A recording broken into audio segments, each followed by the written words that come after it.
Welcome to today's Facebook Live Learning. It is Thursday, June the 23rd, and our topic today is aligning my being with what matters most. Aligning my being with what matters most. And I'm Peggy O'Neill, and I opened this Facebook community answering the call to support those of us who have that sense that there's something more to life, something more I'm here to do, or some sort of way that I'm here to express or live in the world. And so what we do here is first know who we truly are, which is source, the universe, awareness, different names for the same thing. And then as we know that and become more deeply embodied in that, the knowing of that, then we're also asking, and what is it that's unique for me to express? So thank you for being with us today. And if you're watching this on replay, please put hashtag replay in the comments. And if you're here live, please let me know and I'll say hi. And if you have any questions, either on replay or here, please put them in the comments. Or if you have any comments, please comment and ask questions and I will respond. So let's get started. Aligning my being with what matters most. So by aligning my being, I mean my experience of myself, how I am in the world, how I talk, how I move, and it all really also, excuse me, I just choked myself as soon as we started. The where I feel fully aligned with what matters most to me. So, for example, maybe what matters most to me is to be a loving parent, or to be a loving human being, and yet I feel out of joint all the time. So that I wouldn't be in alignment. So that's what we're talking about. Is that you want to be, what matters most is peace to you, but you're feeling unhappy or angry. So that's what I'm talking about. Because we are able to align our being with what matters most to us. And yes, it can be sort of a lifelong journey. It can take several years to where it feels more solid. Why does it take such a long time? Because we're so conditioned in our whole being, the way we talk, the way we move, our habits of being in relationship, other habits. So it just takes time, but that's okay. We get more peaceful or more loving all day long, every day. I mean, what's wrong with that? It can't get any better than that. Hey, Sue, thank you for being here. Sue, great. So we're going to explore then along these lines. So where do we start? Then how do we free ourselves to fully align our being with what matters most? And how do we break free of whatever's holding us back from that? And then how do we stay the course? Stay the course. So first, if this is your first time to watch one of these, then I was about to say you already know who you are. So people that have been watching these for some time do. But if this is the first one, so what we do here in answering the call and other work that I do is that we first start by knowing that we are source. We're infinite spirit, divine being. I think people love Star Wars, some of the quotes in Star Wars so much. May the Force be with you. Because we know we're that force. We are that force. So the first thing is to know, and if this is not your first time, then you probably know or are becoming aware of that, oh yeah, I do already know who I am. I'm source, an infinite being, one with everything. So that's where we start, reminding ourselves who we truly are. And then probably the first thing to do if we're sensing that we're out of alignment is to actually do something that sounds dual, and it is to begin with, but it's a great place to start, which is to kind of divide ourselves into two people. The person that's acting, like I just move my hands like this, and then the person that's observing that I'm moving my hands. So you can do both at the same time. If you've never done any sort of self-observation work before, it can be a little awkward at the beginning. I call it brain fry, the first time I did this for the first couple of weeks, it was brain fried because I was trying to listen to myself talk while talking. So, but that's the first place to start. Like it's similar to if a camera was following you around, watching you. What would the camera see happening? So that's the first place to start. Is kind of split yourself into two people, and then to observe yourself. And it might be easier to pick something the first day. Let's say I'm going to focus on my conversations. How do I sound when I talk? You know, I wrote an article this week. One of the things I noticed is I eat fast. Well, I don't. That doesn't quite align with my essential nature of infinite being and peace. So I've been slowing it down. So start it, but that's not a conversation, I know. But you could start with a conversation, listening to, you know, so you get that listening. You can even record yourself talk. How do I sound? Does that sound loving? Or you can listen to yourself. It's a little hard at the beginning if you haven't done it before, but that's okay. Watch yourself. Pay attention to how you walk, and most importantly, notice what your inner experience is. What's your inner experience? And for some people, that also takes a while. We're so conditioned to use our thinking mind all the time, and we don't pay a lot of attention to the experience in our body. Like a lot of people, when they exercise, wear headsets. They're detached from their bodies. So if you're one of those, I encourage you not to do it, or at least not to do it all the time, so that you can really notice, what am I experiencing in my body? And if it's hard at the beginning, just ask yourself. Just be curious. Be very gentle with yourself. What am I experiencing right now? What do I feel in my body? So you might notice, of course, physical sensations or aches or pains if you have any of that. I'm talking more the sort of in what we might call the emotional component, the feeling component. Don't worry about names for any emotions or that sort of feeling. That can really be a distraction. Just notice if what matters most to me is to be really loving, then what do I think? Am I experiencing myself as loving?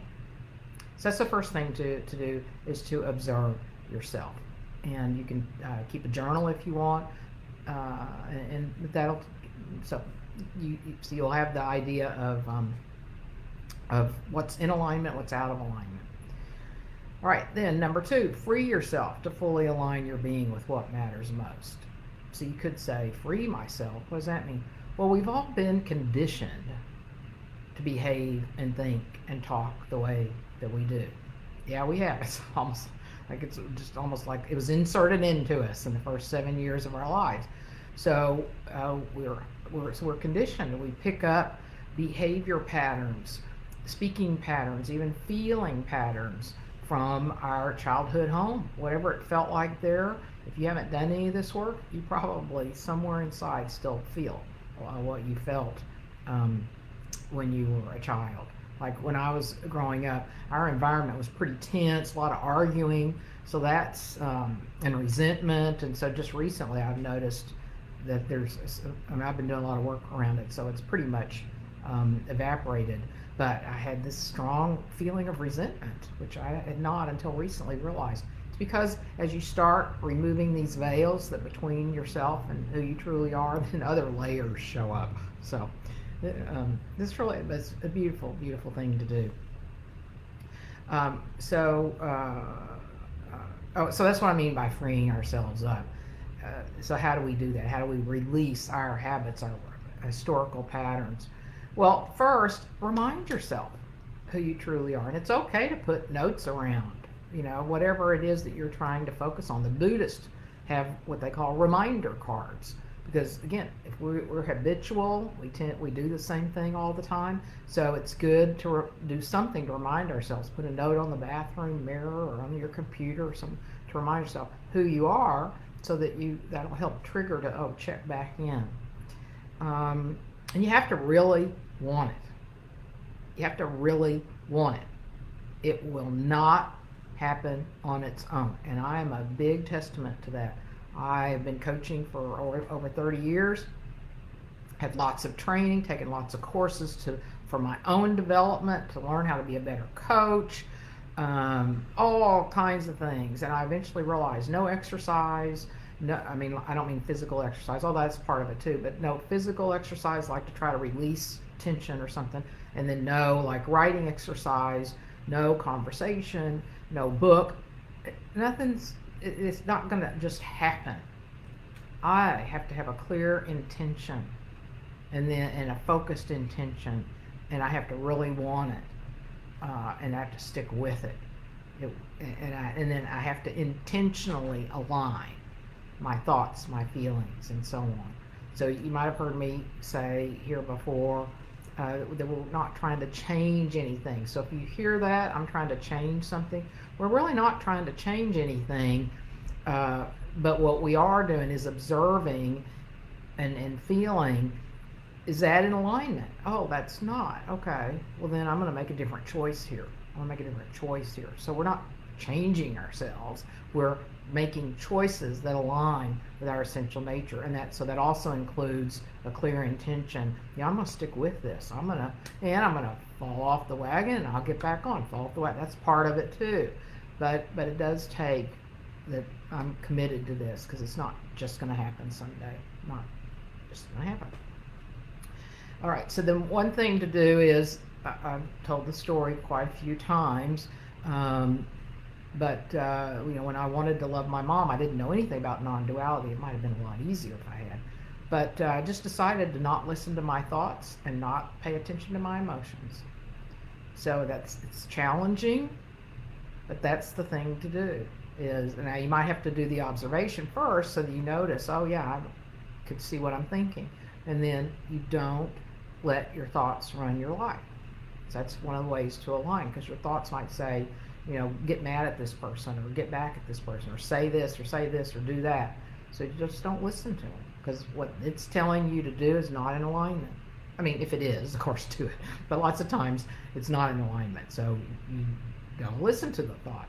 And the same thing with emotions. You might be feeling like you want to, kind of lash out. Well, you just don't let the emotions run your life.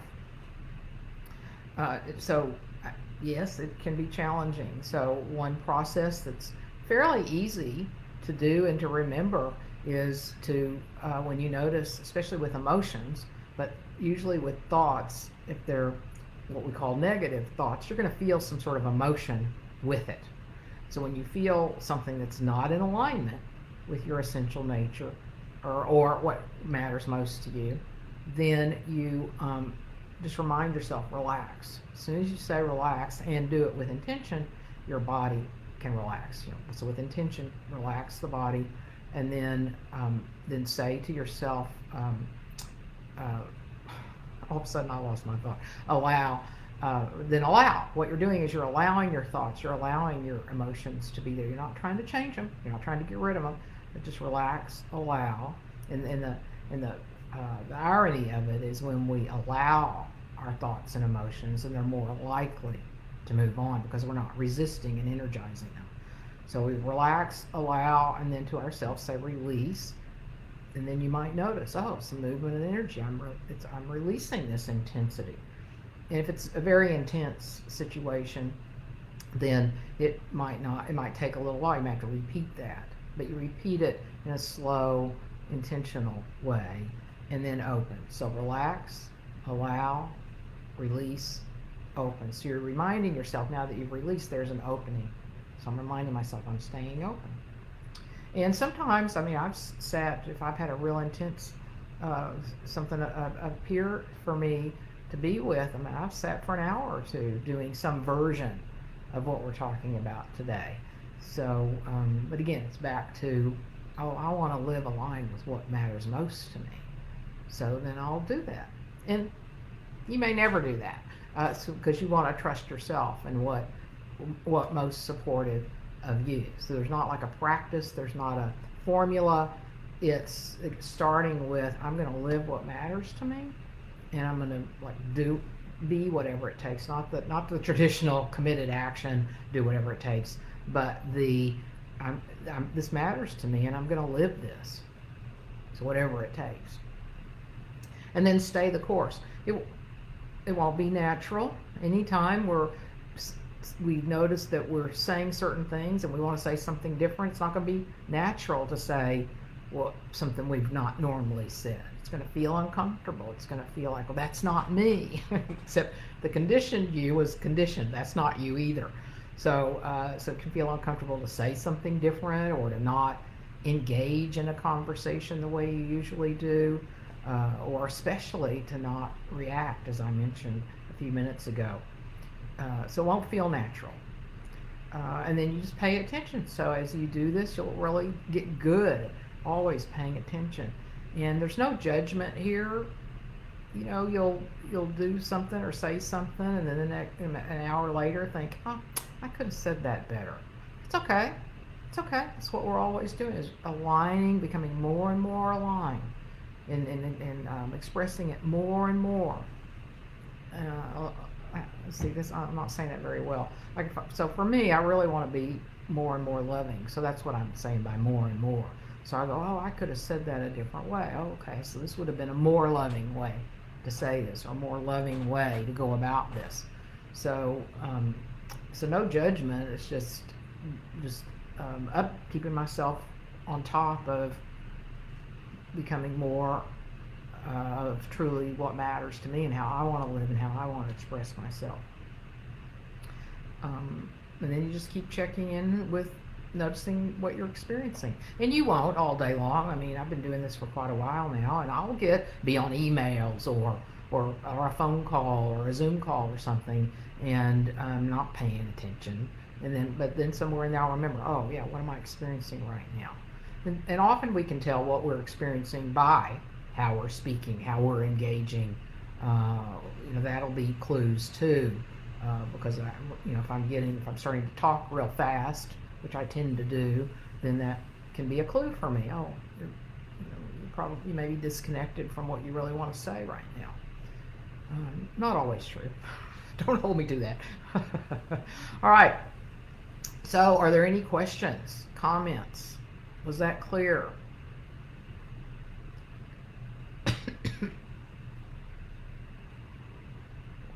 Okay, so today we're talking about aligning my being with what matters most. And we went over where to start. You just start by observing yourself. You really don't need to do anything differently till you're getting pretty good at listening to yourself, kind of observing how you move and go about in the world. But then the more you observe, then you'll just naturally realign, because you know who you are, your source, your divine being, your love, peace, happiness, fulfillment. Whichever version of that speaks to you, then you'll know whether you're being in alignment or not. But no judgment. It's like, oh, okay, well, that wasn't quite the way I want to be in that. Okay, note to self. Here's how I'll do it next time, or I might have done it differently. But not out of judgment, out of, I'm just realigning. I used to tell the story all the time. Airplane pilots, what do they use to fly the plane? They use instruments inside the cockpit, and they're off course most of the time. At least that's what I've been told. I don't know. I mean, I've told that story for 30 years, so I'm assuming it's right. But they're off course a great deal of the time, and they use their instruments to go, oh, off course, let's get back on course. So that's what I'm talking about, using it in a neutral way, because what matters to you is how you want to express yourself in the world, how you want to express the divine being that you are. So you just align and align and align. Great, Sue. Glad. Hey, Sharon. Great, Sue. Glad this is making sense. Okay, so I'm repeating myself. All right. So where to start? I told you that, and then and then freeing yourself. You just get better and better at letting thoughts go and not letting emotions decide what you're going to do next in a very simple but practical way to be with our emotions is to say silently to ourselves, relax our body, allow it to be there, whatever it is, and then release. You're inviting it to go away if it wants to. You're not trying to get rid of it. and then open to what's next. And just use that all day long. And sometimes you do it for long periods of time in one sitting because you've got something intense going on. And we've talked about some other ways to work with emotions here, so you might remember some of those. And then you just stay the course. You just stay the course. There's not. We all wish someday it's just like, oh, now it'll all be different. That's just not how life is set up for it to work. And that's one of the beauties. The more I stick with this, I tell you what, I've got to become more and more grateful for the times that I go, oh, I don't like this. Of course, we suffer when we don't like this, see, because my thoughts coming in and emotions come in, that causes suffering. But what it does is it reveals to me thoughts and emotions that are out of alignment with my essential nature. Great. What a gift. I get to free those. Eckhart Tolle says I get to transmute those. And every time we transmute those habits and patterns that are out of alignment, then we deepen the love and the peace, the fulfillment, the happiness that we truly are. And then we're bringing that to the world in every conversation, every interaction. Let's see, Sue. The hard part is to let go of self. Okay, yeah. Haven't we, Sue, been so conditioned to judge ourselves and punish ourselves. That's our Judeo-Christian culture.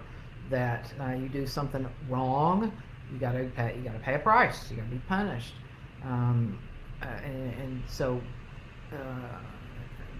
yeah.